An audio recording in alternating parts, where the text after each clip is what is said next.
मेरा नाम है नीरज अरोड़ा और आप देख रहे हैं सीखते रहे एक ऐसी सीरीज में जिसमें आप लोग बहुत सारी चीज़ें मुझसे सीखते हैं और सीख के बहुत जगह जाके बहुत कुछ जीतते हैं। तो आज की क्या है खास अपडेट्स मैं आप लोगों के साथ शेयर करता हूं।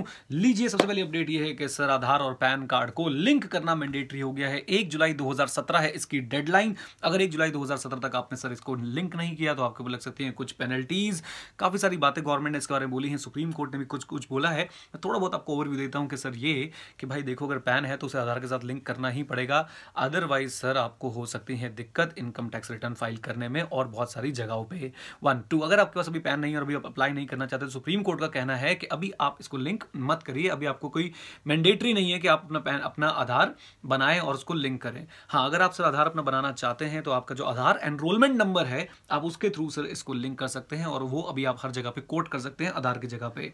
अगला जो अपडेट है सर वो बहुत इंपॉर्टेंट है। रैंसमवेयर सर छाया हुआ है पूरी दुनिया पे और इंडिया में भी सर इसका असर दिखने लग गया है। मुंबई के एक पोर्ट में सर इसने कब्जा कर लिया है। क्या है रैंसमवेयर? सर आपके कंप्यूटर में आ जाएगा किसी ईमेल के फॉर्म में या किसी भी सर लिंक के फॉर्म में, और आप जब उस पर क्लिक करेंगे तो ये सारी कंप्यूटर की फाइल्स छुपा लेगा और फिर आपसे मांगेगा पैसे अगर वो फाइल वापस चाहते हैं तो अगर आपके पास कोई भी ऐसा अनआइडेंटिफाइड ईमेल वगैरह आए प्लीज उस पर क्लिक मत कीजिए। कोई भी अनआइडेंटिफाइड लिंक वगैरह आए उस पर क्लिक मत कीजिए। अपने ऑफिस में सबको एजुकेट कीजिए, अवेयरनेस फैलाइए, अदरवाइज आपको हो सकता है बहुत बड़ा नुकसान। आपसे चार्ज किए जा सकते हैं बहुत सारे पैसे अपने ही डेटा को वापस पाने के लिए। एक बात मैं बता दूं सर, इसकी शुरुआत जो है बताई जा रही है यूक्रेन में हुई थी और यूक्रेन में सर बहुत ज्यादा इंपैक्ट इसका देखने को मिल रहा है। Right from government websites to cash machine जिसे हम एटीएम वगैरह बोलते हैं, वो सारी इसके कब्जे में आ चुकी हैं। तो बहुत ध्यान रखना है आप लोगों ने इसका। अगला अपडेट बहुत बड़ा है सर। अनिल अंबानी को तो आप सब जानते ही होंगे, मुकेश अंबानी के छोटे भाई हैं, धीरूभाई अंबानी जी के बेटे हैं। और रिलायंस जो फोन पहले आता था, रिलायंस जो कंपनी सर जिसमें टेलीकॉम आपको सर्विस दी जाती थी, उसके मालिक हैं। तो बहुत सारी कंपनी सर इनके नाम पे और आजकल सर इनकी हालत चल रही है टाइट, क्योंकि इनके ऊपर हो गया बहुत सारा डेट जो गवर्नमेंट अब प्रेशर बना रही है, बैंक सब प्रेशर बना रहे हैं वापस देने के लिए। और इसलिए अनिल अंबानी साहब के बहुत सारे बिजनेसेस, अपने बहुत सारे एसेट्स सेल कर रहे हैं। आप मुझे कमेंट बॉक्स में कमेंट करके बताइएगा कि सर क्या अगले विजय माल्या तो नहीं बन जाएंगे भाई साहब? मुझे तो नहीं लगता बनेंगे, बट हाँ ध्यान जरूर रखना चाहिए सर, क्योंकि काफी मोटा लोन है इनके ऊपर और अभी लेके आने वाले बहुत सारे आईपीओ अपने शायद उस लोन को ही रीपे करने के लिए। तो इस खबर पे जरूर ध्यान बना के रखिएगा। एक बड़ा इंपॉर्टेंट इकोनॉमिक अपडेट है हमारे लिए और काफी कुछ हमें इसमें से सीखने को मिल सकता है कि ऐसा क्यों हो रहा है। एयरसेल और रिलायंस का भी आपस में मर्जर भी हुआ था, उसको भी एक बार नजर मार लीजिएगा। अब एक खास अपडेट सर, थोड़ा सा जेंडर बायस्ड अपडेट है। वुमेन और मेन की जब आती है बात तो सर इंडिया आईएनसी यानी इंडियन कंपनीज प्रेफर करती हैं मेन को। यस, ऑल्दो हम लोग कई बार कोशिश करते हैं कि सर जेंडर डाइवर्सिटी बढ़े, हम लोग एक दूसरे को एक्सेप्ट करें, एटसेट्रा एटसेट्रा एटसेट्रा, बट फिर भी सर अभी ऐसी चीजें चल रही हैं जिसके चलते सर अभी भी लोग भाग ज्यादा प्रेफर करते हैं मेल इंप्लॉयज को रखने का। ऐसे एक सर्वे हुआ था, काफी सारी डिटेलिंग है इसके अंदर और उस डिटेल को आप पढ़ सकते हैं। इतना इंपॉर्टेंट नहीं है आपके लिए, बट यस मेल्स का अभी भी एक अपर हैंड है, विच इज नॉट राइट। मेरे हिसाब से सर जेंडर इक्वालिटी होनी चाहिए हर जगह पे, नॉट इन एम्प्लॉयमेंट रादर हर जगह पे। अब एक खास अपडेट और बड़ा अच्छा अपडेट है आप लोगों के लिए, ये भी अंबानी से रिलेटेड है लेकिन अनिल अंबानी नहीं sir. And here we go, mister Mukesh Ambani. Mukesh Ambani साहब ने साल 2009 से अपनी सैलरी के ऊपर लगा रखी है कैप। वो लेते हैं 15 करोड़ पर एनएम की सैलरी।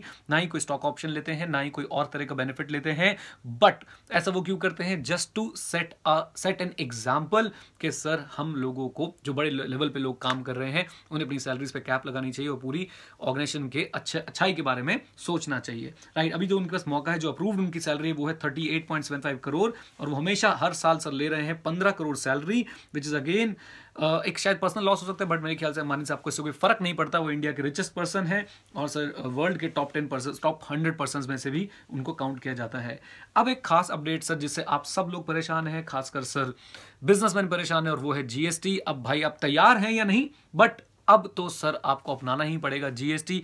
1 जुलाई 2017 ऑलमोस्ट तय लग रहा है कि सर जीएसटी आएगा।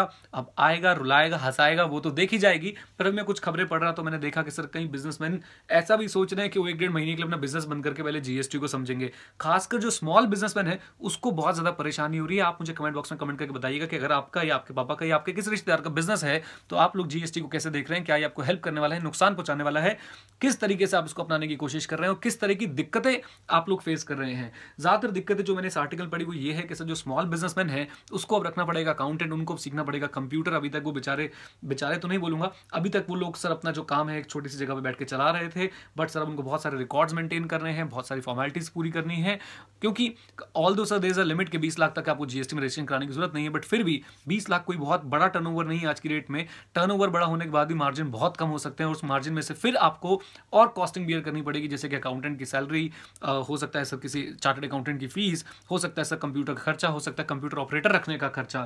तो ये कुछ तरह की दिक्कतें हैं जो जीएसटी में देखी जा रही हैं।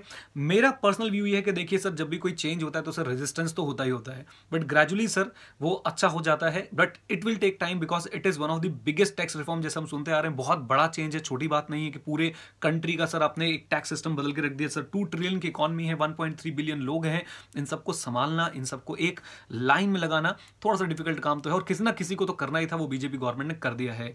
एक बात मैं यहाँ पर जरूर बता देता हूँ सर, मेरा जो सपना है वो ये है कि बस किसी तरीके से भी 1 रेट जीएसटी आ जाए तो मजा आएगा, तो थोड़ी कॉम्प्लेक्सिटी कम होगी।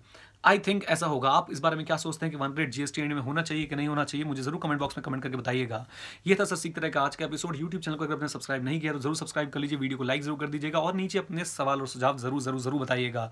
चैनल को सपोर्ट करने के लिए बहुत बहुत धन्यवाद। आगे तक इस वीडियो को शेयर कीजिए और जितने भी सोशल मीडिया प्लेटफॉर्म्स आप मेरे साथ उन पर जुड़ सकते हैं। मेरा इंस्टाग्राम प्रोफाइल है, फेसबुक प्रोफाइल है, आप सबको लिंक मैं दे रहा हूँ अपने इसी वीडियो के नीचे डिस्क्रिप्शन बॉक्स में। और भी कोई सर आपकी बातचीत हो करने के लिए तो जरूर बताइएगा। Thank you very much. Stay connected, stay head.